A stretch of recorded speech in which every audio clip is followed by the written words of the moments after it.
Hallelujah! সবাইকে জয় যিশু ঈশ্বরের গৌরব হোক। মহানামে প্রশংসা করি প্রভু আজকে সুযোগ করে দিয়েছে। আজকের বিশেষ করে পিতার আরাধনাতে আসতে পেরেছি। পিতাকে অসংখ্য ধন্যবাদ করি। তো মহানামে প্রশংসা কেন তিনি প্রশংসা পাওয়ার যোগ্য। তার সন্তানকে যে সন্তান ঈশ্বরকে যেমন চাহাত করে ঈশ্বর তাহাকে তেমনি আশীর্বাদ করে। তো তেমনি বলতে কি এখানে পিতার আজ্ঞার বিষয়ে আমরা জানবো। তো তেমনি আজকের প্রার্থনাতে যাব। সর্বশক্তিমান ঈশ্বর পিতা তোমার মহানামে ধন্যবাদ করি। পিতা স্বর্গ পিতার সিংহাসন পিতার পাদবে তোমার চরণ ধরে প্রভু গো, তোমার দাস হতে প্রার্থনা করছি প্রভু গো। প্রত্যেকটা সন্তান পিতাকে রোজ তার রুটিন অনুসারে যেমন আশীর্বাদের বাক্য আশীর্বাদের বার্তা তাদের মধ্যে যাচ্ছে পিতাগো। তোমার বাক্য বলছে পিতা হে ভবিষ্যন্ত ভরাকান্ত লোক সকল আমার নিকট আমি তোমাকে পরিত্রাণ দেবো পিতাগো। তোমার কাছে পরিত্রাণ আছে, তোমার কাছে উদ্ধার আছে, তোমার কাছে শান্তি আছে পিতাগো। তুমি শান্তির ঈশ্বর প্রভু গো। যখন তার 14 অধ্যায় 27 বলেছে পিতা বাক্য বলেছে পিতাগো, শান্তি আমি তোমার কাছে রেখে যাচ্ছি, আমার শান্তি তোমার দান করছি। জগৎ যেরূপ দান করবে সেরূপ দান করে। তোমাদের হৃদয় উদ্বিগ্ন নাও ভীত নাও প্রভু গো।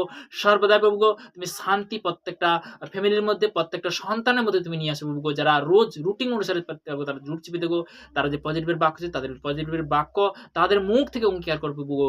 সমস্ত নেগেটিভ আমি ক্যান্সেল করে যিশুর নামে পিতা পুত্র পবিত্র আত্মার নামে সালাম আমেন আমেন। তো তেমনি আমি আজকের আজ্ঞার বিষয় সেই বাক্যতে যাব। আজ্ঞার বিষয়ে বাক্যতে যাব। মার্ক তার 12 অধ্যায় তার 28 পদে 28 থেকে একদম 31 পদ পর্যন্ত। আর অধ্যাপকদের একজন নিকটে আসিয়া তাহাকে তর্ক বিতর্ক করিতে শুনিয়া এবং যিশু তাহাদিগকে বিলক্ষণ উত্তর দিয়াছে জানিয়া তাহাকে জিজ্ঞাসা করিল, সকল আজ্ঞার মধ্যে কোনটি প্রথম? যিশু উত্তর করিলেন প্রথমটি এই, হে ইস্রায়েল শুনো, আমাদের ঈশ্বর প্রভু এক প্রভু, আর তুমি তোমার সমস্ত অন্তঃকরণ, তোমার সমস্ত প্রাণ, তোমার সমস্ত মন, তোমার সমস্ত শক্তি দিয়া তোমার ঈশ্বর সদাপ্রভুকে প্রেম করিবে। কি বললো? সদাপ্রভুকে প্রেম করিবে, এটা প্রথম। দ্বিতীয়টি এই, তোমার প্রতিবেশীকে আপনার মতো প্রেম করিবে। এই দুই আজ্ঞা হইতে পৃথিবীতে এখানে দুই আজ্ঞা হইতে বড় আর কোনো আজ্ঞা নেই। এই দুই আজ্ঞা হইতে আর বড় আর কোনো আজ্ঞা নেই। আমার কর্তব্য দোক না দোক আমরা ঈশ্বরের কাছে আসবো, ঈশ্বরের প্রার্থনাতে আসবো। তো তেমনি বলতে কি পিতার আজ্ঞা কি? যে পরস্পর সবার জন্য প্রার্থনা। আজকের কেন সবার জন্য প্রার্থনা করা হচ্ছে? খুবই জরুরি। তো তেমনি বলতে কি যে স্বর্গ রাজ্য সন্নিকটের মধ্যে। তো তেমনি বলতে কি আমরা ঈশ্বরের সন্তান, যে সত্যি যে ঈশ্বর যে আমাদেরকে যে যিশুকে আমরা জানেছি, প্রভুকে আমরা জানতে পেরেছি।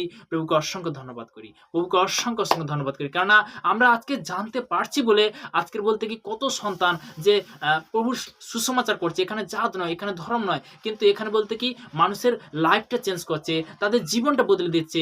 আজকে বলতে কি বড় বড় নেশা থেকে বলতে কি সে আজাদ হয়ে যাচ্ছে। বলতে কি যে সন্তান মা হতে পারেনি সে কিন্তু মা হয়ে যাচ্ছে, যার বিবাহ হয়নি সে কিন্তু বিবাহ হয়ে যাচ্ছে। যে সন্তান রোগগ্রস্ত, বহুত রোগগ্রস্ত, সে রোগ থেকে পরিত্রাণ পাচ্ছে। তারা যে যাচ্ছে রোগ থেকে পরিত্রাণ না পেলে কি এমনি মেনে যায় নাকি? তো তেমনি বলতে কি আমরা বলতে কি আজকের সর্বদাই যে একটা জিনিস ভাববে, অনেক ঈশ্বরের সন্তান, অনেক মসীয় সন্তান, তারাও কিন্তু পিতাকে জানার পরেও তারা কিন্তু ফের তার কাছে পুরস্কারটা পেলো, পাওয়ার পরে কিন্তু পিছিয়ে যায়। আমরা যেন পিছাই, আমরা যেন প্রার্থনা করতে ভুলি। শয়তান সবসময় চায় যাতে না ও প্রার্থনা করে। শয়তান সবসময় চায় দুঃখ কষ্ট যন্ত্রণা বিভিন্ন দিক দিয়ে শয়তান আটাক করে। তো তেমনি বলতে কি আমার পিতা পরমেশ্বর সবসময় চাই কি তুমি সুন্দর থাকো, সুস্থ থাকো, তুমি সর্বদা বলতে কি ভালো থাকো। তো তেমনি বলতে কি যে পিতার কাছে সব সময়ের জন্য আমরা যেন প্রার্থনাতে যেন বলতে কি একত্রিত ভাবে সব সময়ের জন্য সেই পিতার আজ্ঞা যেন পালন করি। সকাল দুপুর রাত্রি 3 টাইম যেন সেই প্রার্থনাতে যেন আমরা রোজ যেন জুড়তে পারি।